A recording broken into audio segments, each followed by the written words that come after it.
कैसे बनी ये दुनिया? आखिर क्या रहस्य है हमारी इस दुनिया में? हमारी दुनिया तमाम तरह के रहस्यों से भरी हुई है।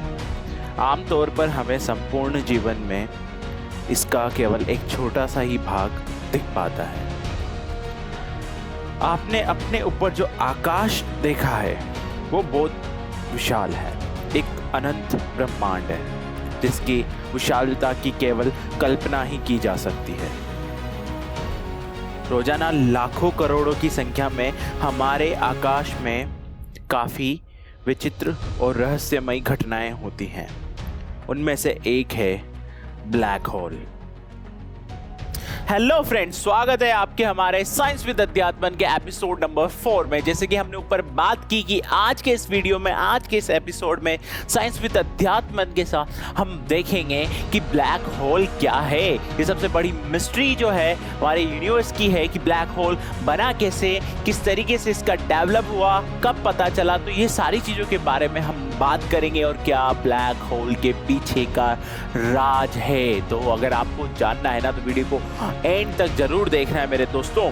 चलो शुरू करते हैं। देखो, हमारे ब्रह्मांड गंगा में काफ़ी घटनाएं होती है और उनमें से एक घटना जो है ब्लैक होल हुई। तो इस ब्लैक होल के बारे में जानते हैं। देखो कि कई वैज्ञानिक जो हैं उनकी कैलकुलेशन धीरे धीरे बढ़ती जा रही है, उनकी रिसर्च बढ़ती जा रही है ब्लैक होल को लेकर के।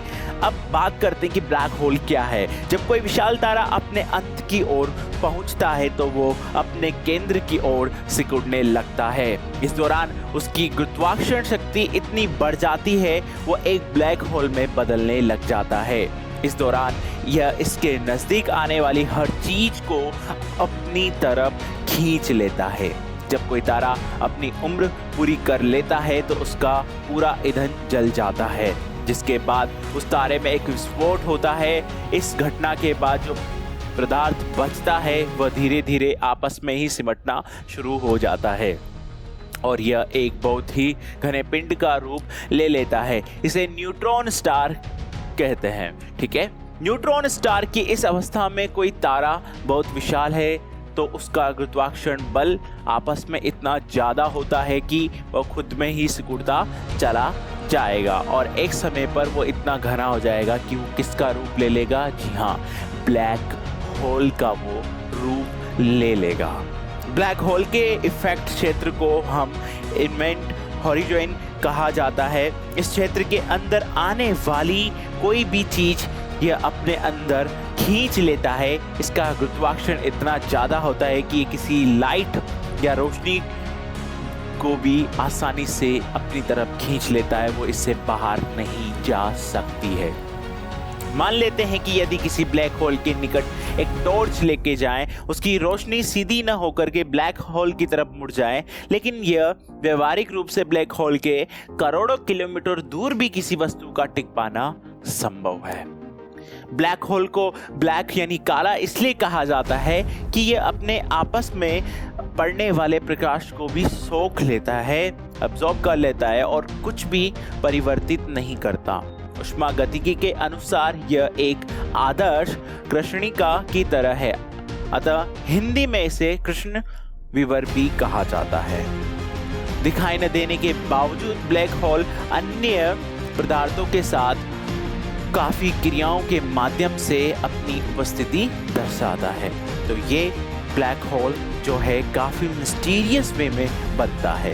अब बात करते हैं कि किसी तारे के द्वारा अपेक्षाकृत छोटे ब्लैक होल में गैस गिराते हुए दिखना।